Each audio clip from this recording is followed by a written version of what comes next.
Hai. Apa acaranya? Ini aku lagi rilis launching album untuk CD di KFC dan Jagonya Musik. Jadi gitu sih. Jadi hope so semoga ini udah bisa banyak dipunyai teman-teman. Mungkin ada yang beberapa yang nanya juga, Kak di daerah sini udah ada belum? Kita sudah tersebar di berbagai kota dan sudah 50.000 sudah terjual. Ada berapa lagu di album ini dan yang baru berapa? Di sini tracknya ada 10 lagu gitu. Jadi yang baru itu ada 5 lagu. Sampai Tasliman, Foto Lama, Putus Saja, LDR, Arluji. Salah satu bom yang dijadiin hit single yang mana? Salah satu yang dijadiin hit single kalau dari aku pribadi sebenarnya pengennya semuanya. Cuma karena kemarin sudah ngobrol sama tim produksi, sebenarnya yang jadi gongnya itu adalah Foto Lama sih.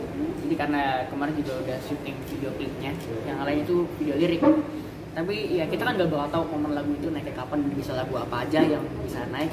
Jadi hope so semuanya bisa ya banyak didengar. Tapi Foto Lama ya, Kekurangannya Foto Lama menjadikan hit. garda terdepan ya di album ini ya. Apa alasannya? Karena ini salah satu lagu yang ku ciptain sendiri sih, Kak. Jadi terus kayak aku merasa ketika memang itu lagu sendiri itu punya pride tersendiri untuk diperjuangkan gitu, dalam arti mungkin kalau misalkan kayak lagu-lagu sebelumnya tanpa mengecilkan yang lain juga, tapi aku pengen juga terus improvisasi diri sendiri, terus meningkatkan diri sendiri dalam musikalitas. Dan ini konteksnya sudah rilis yang Foto Lama yang kita sendiri, walaupun yang lainnya juga ada yang kita sendiri, tapi kayak aku suka banget. Ceritanya soal apa sih Foto Lama ini? Ceritanya tuh kayak ketika kamu punya kenangan, mungkin kenangan itu bukan buat dilupain sih, karena itu dijadiin pembelajaran aja. Ketika kamu memang berusaha untuk melupakan terus, semakin dilupain nih malah mungkin semakin diingatan. Karena percayalah ketika kamu belum bisa berdamai sama keadaan itu, ya kamu masih akan terus berkutat dengan itu terus. Kakak mungkin pernah ngerasain atau yang lain sebenarnya. Jadi ya mungkin yang bisa kita lihat cuma foto lamanya aja, tapi bukan berarti kita harus karena gue nyimpan sedih-sedih. Kalau misalkan pun dibakar, misalkan nih, kalau misalkan kamu punya foto atau mungkin kamu punya foto di galeri, kalau misalnya emang kamu merasa itu tidak perlu dihapus ya, atau mungkin ditaruh di folder terkecil. Jadi kalau misalkan masih mau dilihat itu monggo, kalau misalnya enggak ya taruh aja di folder, karena kita nggak bisa ngilangin memori soalnya. Udah rilis kapan dan udah dengar belum sih update terjualnya berapa ratus sih? Tadi udah di sounding sama teman-teman Jagonya Musik juga, dari KFC juga sudah terjual 50.000 keping CD ini dalam waktu 1 bulan. Terima kasih banget, dan memang ya aku pribadi merasa sangat bersyukur banget karena dengan adanya momen ini aku bisa lebih berkarya lagi, dan kayak yang nggak bisa stop sampai sini sih, karena baik lagi basicnya kita juga manusia yang tidak pernah puas, jadi kayak pengen terus improvisasi ke jalur yang lebih positif aja gitu, menuangkan di lagu-lagu tersebut gitu. 50.000 keping, wow, luar biasa. Ini jadi pencapaian paling titik atas atau gimana? Menurutku sampai sejauh ini such an honor banget, karena ketika itu yang tadi udah aku bilang, mungkin sebelumnya sarjananya musisi itu punya album, jadi kayak mungkin ini adalah kuanggap checkpoint sih Kak. Karena kalau kita merasa ini udah finish, ya udah leha-leha aja. Karena gini loh, setiap hari itu ada banyak musisi yang pengen berjuang, mungkin yang pengen di posisi punya album juga. Jadi kita bisa lebih menghargai momen aja ketika sudah dikasih kesempatan, bukan berarti kita harus oh ya udah kok.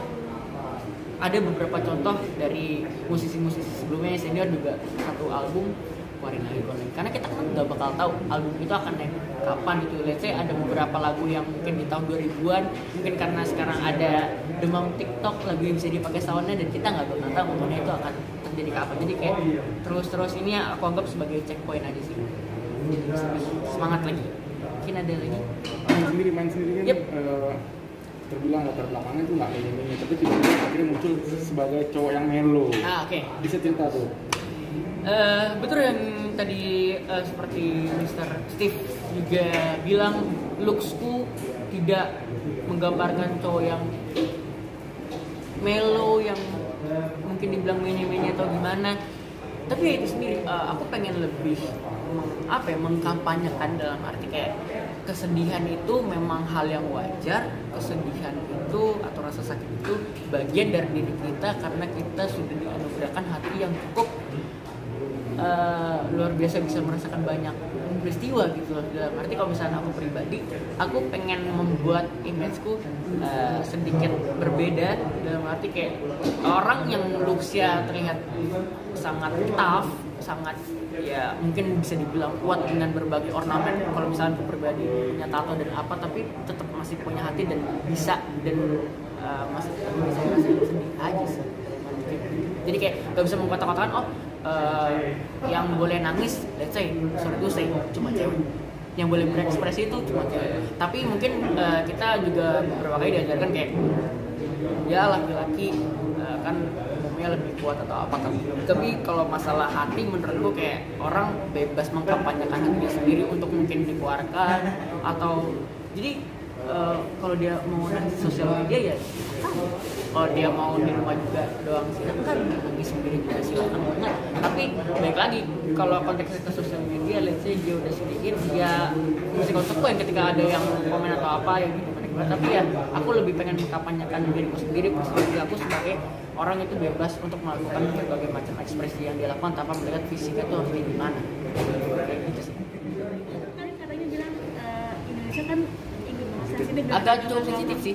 Nah, kamu sendiri berani mengeluarkan lagu dengan menyerempet soal iman-iman itu gimana tuh? Aku mengangkat isu ini karena ini isu yang cukup lumrah sih Kak di Indonesia. Karena kenapa aku nyiptain lagu ini? Sebenarnya aku pernah ngerasain juga, tapi nggak yang gimana-gimana. Yang ngebuat aku trigger untuk menciptakan lagu ini adalah lingkunganku, teman-temanku, mungkin saudaraku pernah merasakan hal itu. Teman-teman terdekatku yang kayak dia butuh lagu yang bisa menemani. Jadi aku juga secara pribadi nggak menjelaskan atau memberikan solusi di lagu ini sebenarnya, karena aku cuma bilang kayak satu hal yang ku tahu, kita sama rasa iman berbeda perjalanan kata tapi ya baik lagi kalau misalnya dikaitkan dengan cinta, cintanya nggak salah sebenarnya. Ya tapi menurutku mungkin karena emang keadaannya yang tidak memungkinkan. Baik lagi kayak aku kasih tahu tadi, kalian seberani itu nggak untuk mendesain, memutuskan kalau misalkan pilihanmu yang mungkin ini bisa menyelesaikan adalah pilihannya dua, kamu punya pasanganmu atau Tuhan. Tapi kalau misalkan kamu memang sudah menemukan jalan tengah dan itu hal yang bisa ditolerir, ya nggak apa-apa, nunggu. Tapi aku lebih pengen menjelaskan bahwa laguku ini bertujuan untuk menemani mungkin kamu mencari jawaban, bukan memberikan solusi. Seperti kayak gitu. Takut khawatir nggak dengan reaksi sensitif nantinya?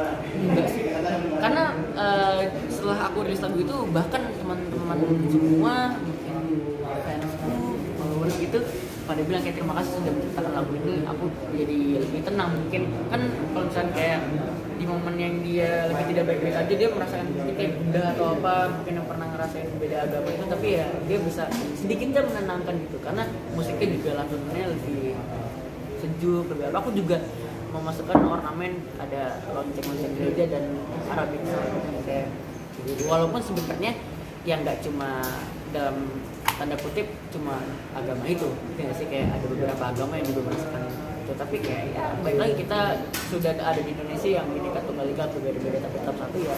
Semoga bisa lebih apa ya, lebih bersatu lagi sih, karena ide kita tuh emang ini dari awal nggak bisa mengubah sesuatu untuk yang sudah paten gitu dalam arti seperti itu. Main ini kan lagunya melo-melo semua, tapi sebenarnya lu kisah cinta lu bahagia banget nih, lu ada pacar yang ngedampingin lu. Lu dapet melo-melonya kisah sedih itu dari mana sih, Main? Gue sering dengerin lagu-lagu melo sih. Kayak gue suka banget karena ketika kalau gue pribadi ya, tapi sebenarnya ini nggak yang semua melo sih, ada lagu yang upbeat, lagu yang middle, terus yang ya gue sendiri ngambil inspirasinya tuh dari Glenn Fredly. Gue suka dengan lagu yang Chris Patti juga, lagu-lagu yang emang genuine dalam tanda arti galau gitu. Karena mungkin orang-orang mungkin lebih bisa menikmati musik saat dia sedih daripada ketika dia senang. Kalau dia senang mungkin kayak oh ya udah gue party aja, atau mungkin gue lebih ke ngumpul sama temen kayak hahihi. Musik sebagai peneman aja. Kalau misalkan lagi sedih lu bisa menuangkan itu. Makanya gue suka banget ketika emang lagu yang agak sedih dalam arti gitu bisa menemani dia untuk melewati proses. Tapi sebenarnya kalau dalam gue ya pernah merasakan sedihnya juga. Cuma ya udah straightforward.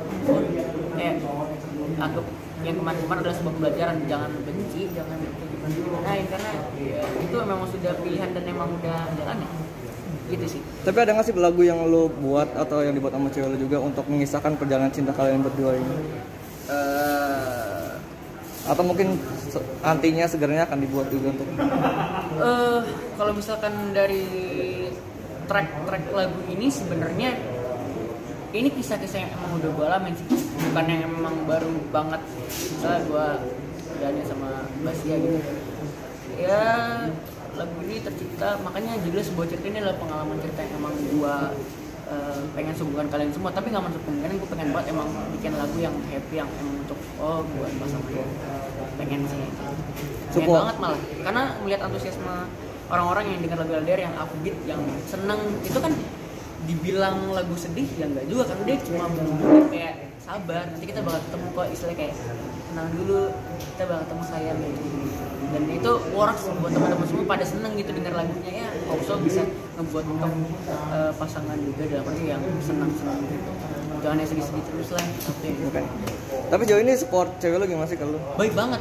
Kalau misalnya kayak konferensi pers ya sekarang ditemenin, waktu recording pun ditemenin juga sama dia, dan dia emang sangat-sangat suportif, dan dia yang malah suka ingetin ayo promoin lagi lagunya, kemarin kan baru rilis gitu sih. Malah kayak gue sangat bersyukur ketika emang dia sangat kooperatif gitu untuk gue lebih mengeluarkan bakat. Lo minta pendapatnya nggak sih kayak gimana suaranya, lagunya udah enak belum? Iya, gue setelah recording dia salah satu orang pertama yang kayak gimana lagunya, oh bagus gini. Terus kayak bisa nggak ya gini, dia buatnya ngasih advice gitu aja yang emang membuat gue kayak oh ya udah, terbaik lagi kita nggak bisa membuat semua orang suka sama kita, tapi ketika emang kita ngasih musiknya tulus dari hati, ya itu akan udah membuat kita lega aja gitu. Dan dia paling suka lagu LDR bagi yang musiknya main. Mungkin yang paling romantis di antara kamu sama pacar siapa sih? Apa lebih ke kamu, lebih banyakin nyanyi apa gimana? Seimbang sih, malah mungkin lebih dia. Kayak dia kemarin kayak ngasih surprise saat akhirnya ngeluarin album yang ya kita sebenarnya kayak lebih ke saling ngisi sih, waktu kayak dia ulang tahun kita rayain bareng-bareng, terus kayak aku tahu apa yang dia suka, dia juga apa yang suka, dia tahu apa yang gue suka juga, kayak lebih ke saling ngisi. Tapi untuk pribadinya dia emang sangat suportif dan ya bisa dibilang romantis juga. Ya gue nggak mau menjadi pasangan yang lu harus sama gue terus gitu. Kayak dalam arti yaudah kita juga udah sama-sama dewasa, ketika memang ada kerjaan yang memang menuntut harus dikerjakan ya kerjakan. Kalau misalkan memang salah satunya ada yang kosong ya saling nemenin, kalau enggak ya jangan membuat itu sebuah masalah yang cukup besar, karena kita juga sudah dewasa dan sangat ya udah supportif aja. Terus quality time ya kita lebih, mungkin kalau sekarang belum terlalu padat ya, kalau aku pribadi mungkin kita nggak tahu minggu depan sudah ada promo lagi ya, tapi kayak tetap keep in touch aja. Entah itu kita juga sering main game bareng, bisa main bola bareng juga, lebih kayak gitu. Tapi nggak mengkang kayak lu harus sama gua terus gitu, maksudnya kayak jadi pacaran yang sehat-sehat aja sih. Kayak nggak perlu ngutang lah, lu nggak perlu ngejagain orang yang tahu pulangnya harus kemana gitu. Santai aja. Berapa lama sama? Baru hampir 3 bulan. Tapi kenal berapa? Kenal berarti baru 4 bulanan lah kurang lebih. Itu cara kenalnya gimana? Iya, sih cara namanya? kenalnya. Kenalnya waktu bisa dapet main bola, iya. karena kan suka hobi bola juga nih. Terus kayak ketemu di lapangan futsal waktu itu. Mungkin abis ini juga aku pengen main bola lagi bareng gitu. Tapi ya karena mungkin dia lagi baunya habis patah gitu kan. Tidak, ya udah dia belum bisa yang main bola dia tuh. Ya ketemu di lapangan bola sih, unik banget. Punya pacar setelah pemain bola gimana sih rasanya? Karena kan jarang nih cewek suka bola apa sih sekarang main bola. Menarik sih, keren banget. Karena menurutku kayak bentuk emansipasi wanita sih, kayak lu nggak perlu cowok doang yang untuk olahraga gitu, bahkan kayak karate, judo atau apapun yang olahraga yang physically, basket gitu ya udah ada ceweknya banyak. Dan emang kalau dalam bola sendiri FIFA juga udah ngaku memang ada turnamennya, dalam arti kayak liganya juga ada, dan kayak seru banget karena juga aku suka olahraga itu, dan kebetulan kita juga suka tim yang sama kalau di bola gitu. Jadi kayak kita saling cerita-cerita, seru banget. Udah pengen banget kayak ke Old Trafford bareng itu stadion tim yang kami suka. Yang ngajak kenalan dulu? Aku dulu pasti.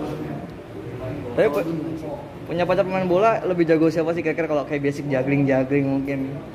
Kalau dia bilang sih katanya sejago-jagonya cewek tetap masih jagoan cowok sih, tapi dia untuk seorang perempuan udah masuk di Persija Jakarta, udah masuk di PON DKI, bahkan nanti PON yang di Papua ya, kalau nggak salah di Oktober itu dia main juga di DKI. Jadi kayak wow, keren banget dia, teman-temannya banyak banget sih yang emang di bidangnya di situ ya, kalau bisa dibilang gitu ya jago.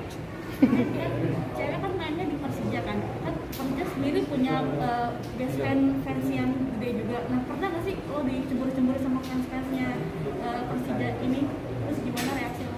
Enggak sih, bahkan mereka kayak suportif, kayak lebih ke, bahkan kayak kemarin aku pakai bajunya Persija juga, ya udah malah kayak kita nambah circle baru lagi, nambah teman baru lagi, dan ya fansnya cukup kooperatif sih, nggak yang kayak mungkin karena dia cewek, rata-rata kan fansnya kan cowok yang gitu, tapi juga baik banget, kayak ya udah suportif aja, karena emang ya udah jalannya juga kita berprofesi beda-beda, gue juga bisa saling support, mereka juga ngerti ya apa santai aja sih. Tapi 4 bulan kenal si Basian sendiri udah merasa cemburu nggak sih ketika apalagi lo di dunia internet banyak fans? Itu emang udah gue bilangin dulu sebelum pacaran. Mungkin akan ada momen dimana kayak let's say duet sama cewek atau apa, dan dia udah mulai mengerti, dia bukan mulai mengerti, dan emang ngerti karena emang kerjaannya kayak gini gitu. Jadi apapun yang terjadi nanti itu adalah sebuah alasan pekerjaan, dalam arti hubungan profesional aja. Tapi ketika emang sudah dari itu ya udah, emang karena emang gak ada hubungan apa ya kembali lagi ke rumah, terus kita boleh tanya lagi ya, kita saling diskusi lagi. Mahen pengen tahu seberapa besar sih perjuangannya buat ngedapetin Basian?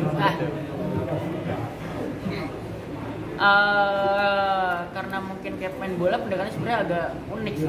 Pendekatannya kayak pikir gimana, tapi kayak tetap punya trade-nya sendiri karena kayak pemain bola kan. Ini tapi yang bikin aku lancar dekatnya karena kita sama-sama suka hobi yang sama. Jadi terus dia juga ternyata juga sering dengerin lagu sendiri, jadi kayak udah circle-nya masuk, nyambung. Oke, terima kasih.